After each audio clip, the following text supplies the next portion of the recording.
So this is how you do keto when you work the weekend shift at the hospital. So I got some frozen broccoli, and then I got some Costco meatballs. Love these things. I got some mozzarella cheese to go on top of my meatballs. I was looking for the Rouse vodka sauce that I've been putting on them, but someone must have finished it in my house, so I didn't have any left.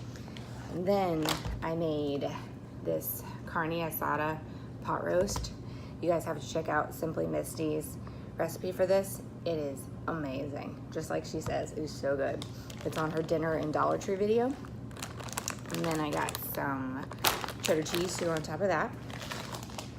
I have a hamburger patty. These are from Costco. I haven't tried these out yet, but Kim from Kim's Commitment, she says she gets these all the time, so there you go.